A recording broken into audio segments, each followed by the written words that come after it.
Voilà, je vous invite à ouvrir la parole de Dieu dans le livre du prophète Ésaïe, chapitre 30 et verset 7.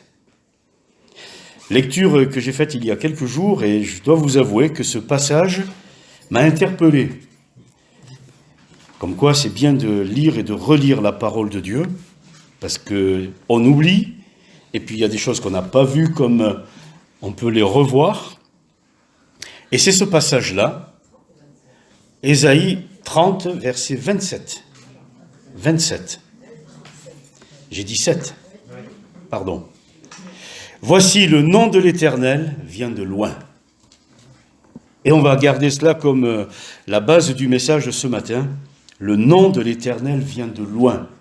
Dans le livre des psaumes, au psaume 90, il est dit d'éternité en éternité, tu es Dieu. Alors quand j'ai envoyé le message, les notes à Marie-Noël pour la traduction en langue des signes, je me suis dit, mais comment elle va traduire éternité? Donc tu m'expliqueras comment ça peut se traduire, parce que c'est sûr que c'est pas évident à peut-être interpréter en langue des signes. Mais d'éternité en éternité, tu es Dieu.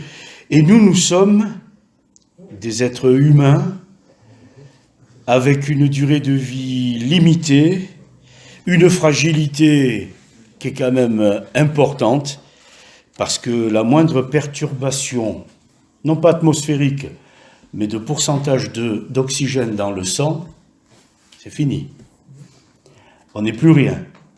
La moindre perturbation au niveau du transit intestinal, c'est fini.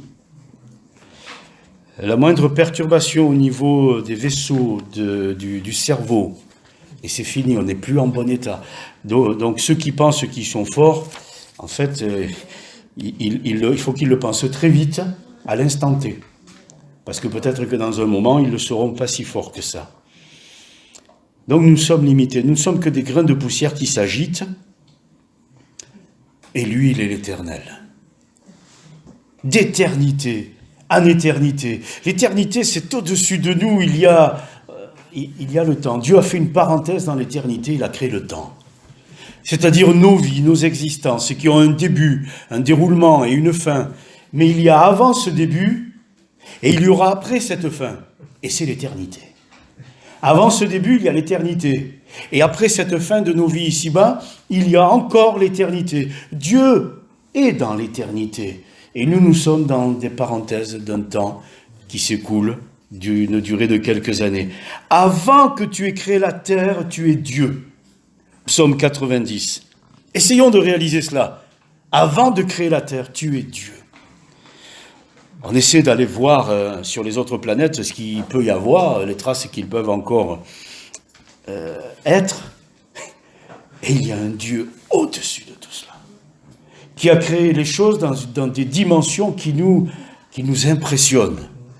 Vous avez les dimensions de l'univers avec des distances et des vitesses.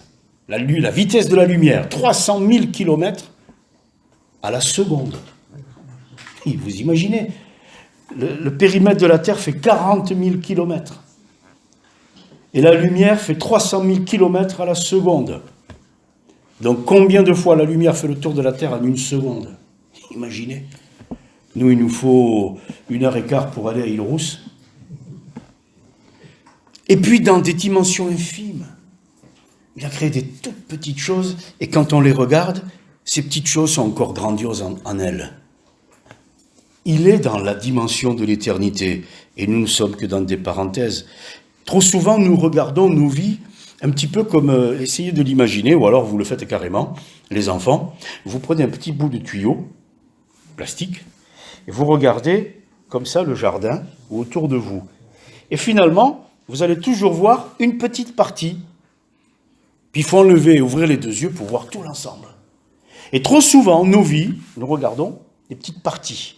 Ah oui, Dieu m'a parlé aujourd'hui. Oui, mais hier. Et demain, il parlera encore. Dieu m'a béni aujourd'hui. Mais Dieu pensait à moi hier. Et il a déjà prévu l'éternité. D'éternité en éternité, tu es Dieu. Le prophète Michée parlera de de Jésus et l'Esprit Saint dira celui dont l'activité remonte au jour de l'éternité. C'est pour cela que le Messie, Jésus, il est semblable à nous, parce qu'il est devenu semblable à nous. Mais quand il est question de lui, tu es le Dieu Tout-Puissant, tu es le Père éternel. Il n'y a pas d'autre façon de parler de toi. Tu remontes au jour de l'éternité. Quand Jésus priera dans cette soirée qui précédera la nuit de Gethsémane et donc la crucifixion, c'est-à-dire à partir de là, c'est fini. Il ne fermera plus l'œil, sauf qu'il fermera les yeux le lendemain. À la même heure, il est dans le tombeau.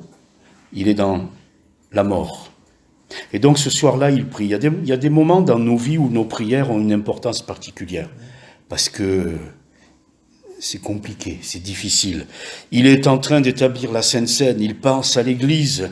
Il est en train de parler à ses disciples qui ne comprennent pas du tout ce dont il est en train de leur parler. Il est en train d'établir l'alliance et il y a un Judas qui est là en train de la prendre, mais que chacun prenne garde à ce qu'il fait. Et là, il prie et il dit « Je parle de cette gloire que j'avais auprès de toi avant que le monde soit. » Et c'est vrai que c'est là que nous touchons du doigt, nous prenons la mesure, la dimension que celui qui était avec eux et qui n'avait rien pour attirer les regards, il a une activité pour parler comme cela, en reprenant les termes de la parole, qui remonte au jour de l'éternité. Il a une gloire qui remonte avant que le monde soit. Et il a un nom qui est le nom de Dieu. Ça nous dépasse. Nous sommes élus avant la fondation du monde. Donc on referme le livre de notre histoire et de nos vies. Le monde n'existe pas, Mars non plus. On ne peut pas encore entendre le vent qu'il y a sur Mars. Et nous sommes dans un bureau d'études qui ressemble à aucun autre. C'est la maison de Dieu là-haut. C'est le plan que Dieu est en train de concevoir.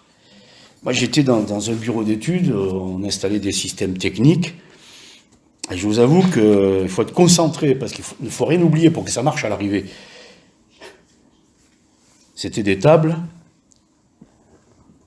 de dessin industriel. Aujourd'hui, ça se fait avec l'ordinateur. Comment Dieu l'a fait en ce temps-là, je ne sais pas. Mais il y a eu un moment, avant la fondation du monde, où il a pensé. Et il a pensé à nous avant la fondation du monde, au point qu'il nous a choisis avant la fondation du monde. Et il n'a pas choisi l'un par rapport à l'autre. Celui qui pense cela n'a pas compris. Il a choisi que nous existions. Il a choisi de nous donner la vie. Il a choisi de nous faire semblables à son image, pour que nous soyons à la ressemblance de Jésus, son Fils. Et avant la fondation du monde, donc moi je suis né le 2 janvier 1900 et quelque chose. Ça se dit pas pour les dames, alors pour les messieurs c'est pareil aussi. Non mais qu'est-ce que c'est quand je me pose la question, parce que du coup ça appelle des questions, mais depuis quand Dieu pense-t-il à moi ou à nous? Depuis le jour de ma naissance? Bien sûr que non. Le jour d'avant? Non, Dieu n'est pas dans la dimension du jour d'avant. Mon père et ma mère ont dû y penser un peu avant, mais Dieu, lui, quand je remonte, tu as pensé à moi depuis quand? Et je remonte la ficelle, je remonte le temps, j'arrive à l'origine du temps. Et c'est encore avant qu'il a pensé à moi. Avant la fondation du monde. Donc avant le temps, il a pensé à vous et à moi. Et quand il le dira à Jérémie, il dira deux choses à Jérémie. Une pour nous tous et une pour lui en particulier. Avant que tu sois formé, je te connaissais. Ça, c'est pour nous tous. Et lui aussi. Et pour lui, je t'avais établi prophète des nations. Mais avant que tu sois formé, je te connaissais. L'apôtre Paul vivra la même chose. Un jour, il réalise par l'action de l'Esprit, tu m'as mis à part dès le sein de ma mère. Quand j'essaie de comprendre, je n'arrive pas à saisir le fait que tu aies pensé à moi avant que j'existe et que je ne sois formé, le fait que tu aies pensé à moi alors que normalement je devenais Saul de Tarse, persécuteur reconnu de l'Église, et toi tu penses à moi après. Ça veut dire que Dieu pense à nous avant Et il pense déjà après. Et nous, on est là au milieu, et on pense qu'on a de l'importance. C'est ridicule que nous sommes. Nous dépendons de lui et de sa grâce. Si Dieu a pensé à moi avant, alors ça appelle une autre réflexion. Tu aurais éventuellement prévu des choses pour moi? Dieu a-t-il prévu des choses pour moi et pour vous? Et la réponse, mais oui, toujours donné à Jérémie, chapitre 29. Je connais les projets que j'ai formés sur vous, afin de vous donner un avenir et de l'espérance. Et du coup, nos parenthèses, elles sautent. Amen. Et nous sommes obligés d'admettre que du temps de l'éternité, du moment de l'éternité, il a pensé à nous, avant même que le monde existe et que nous avec. Et quand nous quitterons ce monde, eh bien, il a déjà pensé à la suite. Et finalement, d'éternité à l'éternité, tu es Dieu. Tu as créé une parenthèse qui est le temps, et dans ce temps, nous existons, et nous pensons que nous avons de l'importance, pas tant que ça, sauf à tes yeux. Mais toi, tu nous ramènes dans cette dimension de l'éternité. Alors, David le dira au psaume 139, « Regarde si je suis sur une mauvaise voie. » Et vous connaissez la suite?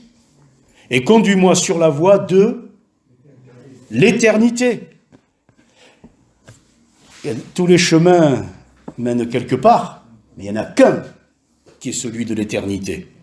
Et il convient d'y marcher dessus. Est-ce que chacune et chacun d'entre nous, ce matin, nous sommes sur le bon chemin? Le nom de l'Éternel vient de loin. Il est venu de très loin, et il est allé très loin pour nous. Je vous donnerai 2 références, Sonia, s'il vous plaît.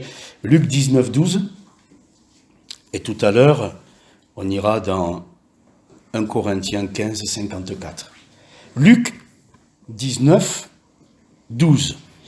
À un moment donné, Jésus donne une parabole, comme disait Denise tout à l'heure, c'est une histoire, avec une image, pour faire comprendre une vérité. Et dans cette parabole, il parle de lui. Avec les termes que nous sommes capables de comprendre, parce que s'il parle de lui avec les termes du ciel, ma langue n'est pas celle du ciel, et ma capacité de compréhension n'est pas du tout à la mesure. Alors il est obligé de prendre nos mots, nos situations, pour essayer de nous faire comprendre qu'un homme de haute naissance s'en est allé dans un pays lointain pour se faire investir de l'autorité royale et revenir ensuite. Et puis il a donné des talents à ses serviteurs. C'est la suite de la parabole. Mais le début de la parabole, c'est lui. La suite, c'est nous. Mais le début, c'est lui. Un homme de haute naissance. Il était Dieu de toute éternité.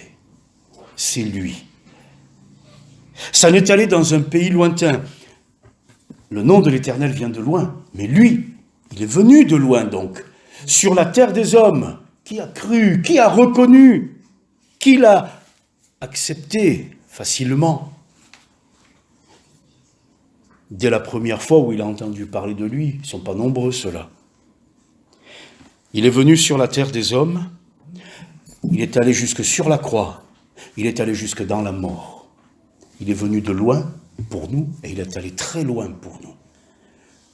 Se faire investir de l'autorité royale. Le terme grec, quand on le traduit littéralement, c'est prendre de ses mains le pouvoir. C'est-à-dire que celui dont l'activité remonte au jour de l'éternité, avait autorité sur toute son œuvre. Il dit à la mer, tu te calmes, elle se calme. Il dit aux poissons, vous venez de ce côté, et Pierre pêche avec les autres. La fois d'après, il dit, vous venez du côté droit, et Pierre pêche encore avec les autres. Mais l'homme, à cause du péché, a fait rentrer la maladie, la mort, la séparation d'avec Dieu. Et il fallait prendre le pouvoir là-dessus. C'est à la croix qu'il prend le pouvoir. Et quand il dira « tout est accompli », c'est qu'à partir de là, Père, pardonne-leur. Et celui qui se convertira sera pardonné. Et le brigand sur la croix ouvrira la voie. Celui qui s'approchera sera secouru. Celui qui ouvrira son cœur sera sauvé.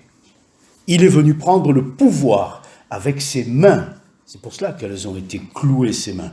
Parce qu'on a essayé de faire en sorte que ses mains ne touchent plus rien, ne bénissent plus personne. Mais c'était trop tard. il avait déjà tout donné, il avait déjà tout dit. Et maintenant, au moment où on pensait se débarrasser de lui, que nenni, le châtiment qui nous donne la paix tombe sur lui. La terre tremble, les sépulcres s'ouvrent, le voile est déchiré dans le temple du haut jusqu'en bas, il n'y a plus rien qui sera comme avant. L'éternité est venue, on aime bien cette expression aujourd'hui, impacter nos vies, impacter ce monde, de telle manière que plus rien ne sera pareil, et revenir ensuite. Il est venu de loin pour nous amener loin. Il va affronter le diable sur son propre terrain pendant 40 jours.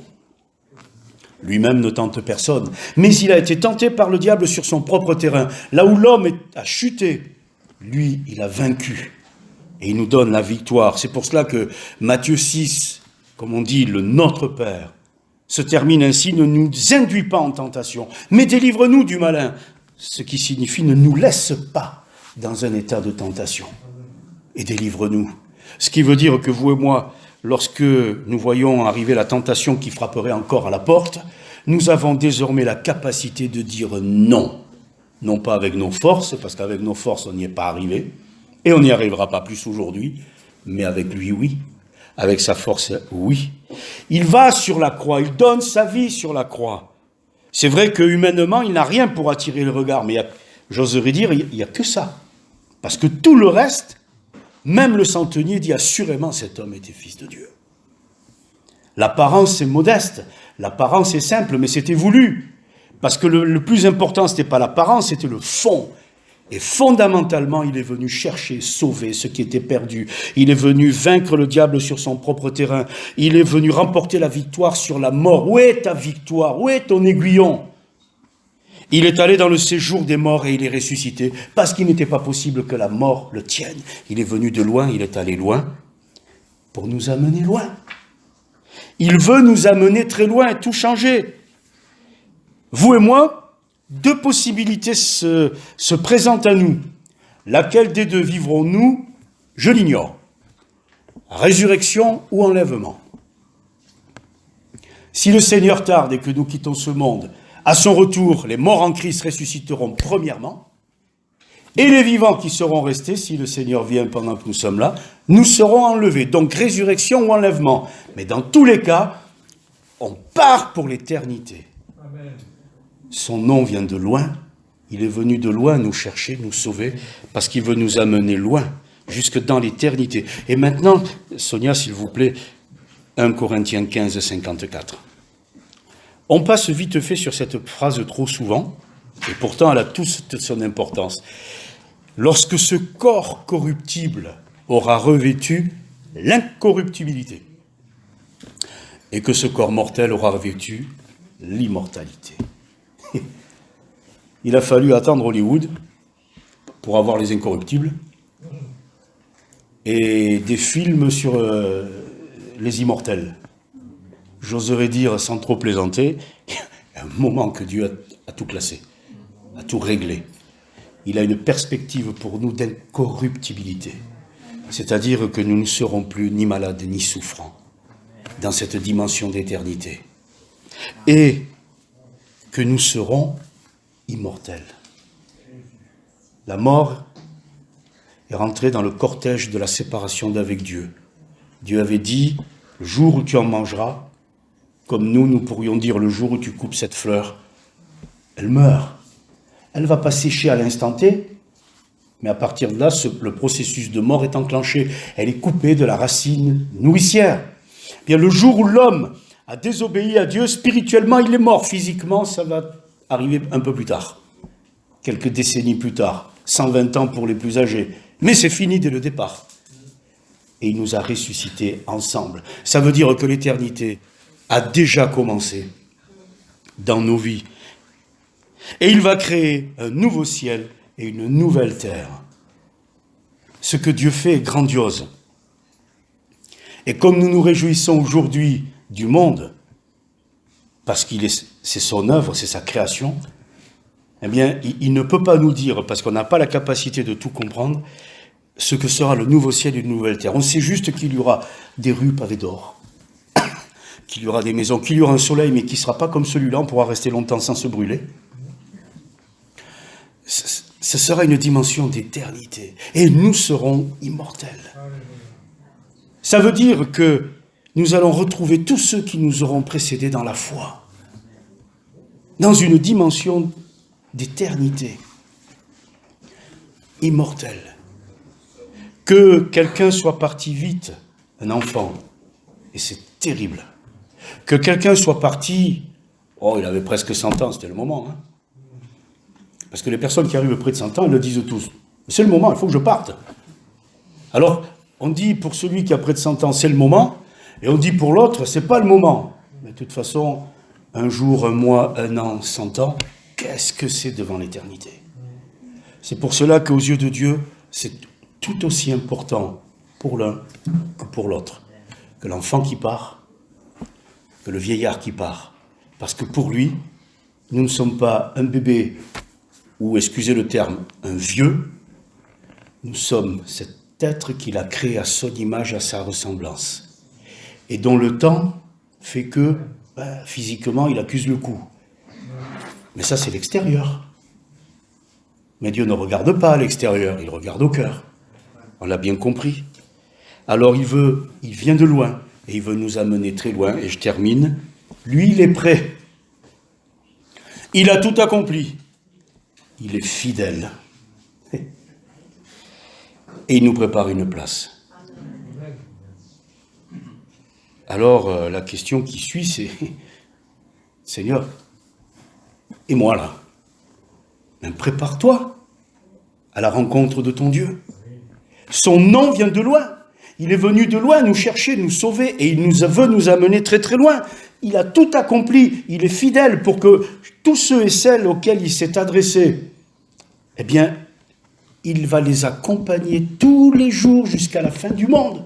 Trop souvent, nous disons, Seigneur, merci, tu es avec moi tous les jours jusqu'à la fin du monde. Sous-entendu, j'ai un bénéfice. Oui, c'est plus que cela. C'est après eu un tel amour manifesté, et d'une, et après une telle œuvre réalisée, il est hors de question que je vous laisse tout seul. Je vais veiller sur vous. Je vais être avec vous. Je vais vous accompagner. Je ne dors ni ne sommeille, aucun souci. Et je serai près de vous jusque dans l'éternité. Alors mon fils, donne-moi ton cœur. Marche humblement avec ton Dieu. Et réjouissez-vous de ce que vos noms sont inscrits dans les cieux. Peut-être qu'un jour, une lettre arrivera et il y aura sur notre boîte aux lettres, « Désolé, n'habite plus à l'adresse indiquée. » Il est où? Là-haut, dans l'éternité. Mais comment peut-on aller là-haut? Nous, on ne peut pas y aller avec nos forces, mais nous connaissons celui qui est venu nous chercher pour nous amener avec lui là-haut, et il nous prépare une place. Que son nom soit béni. Amen. Je te rends grâce, Seigneur, pour ta parole, pour l'œuvre que tu as faite par amour pour nous. Permets-nous de mieux comprendre la dimension de ton amour, la dimension dans laquelle tu veux nous amener avec toi. Que nous comprenions aussi l'importance que nous avons à tes yeux, que personne ne pense qu'il ne vaut rien, qu'il est quantité négligeable, bien au contraire.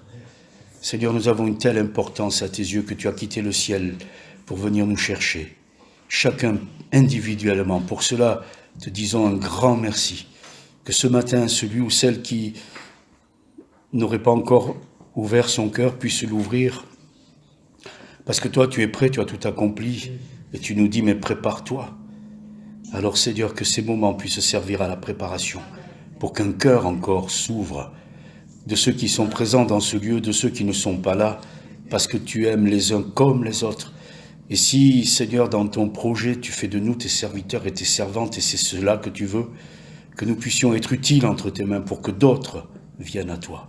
Seigneur, merci. Que ton nom soit béni. Amen.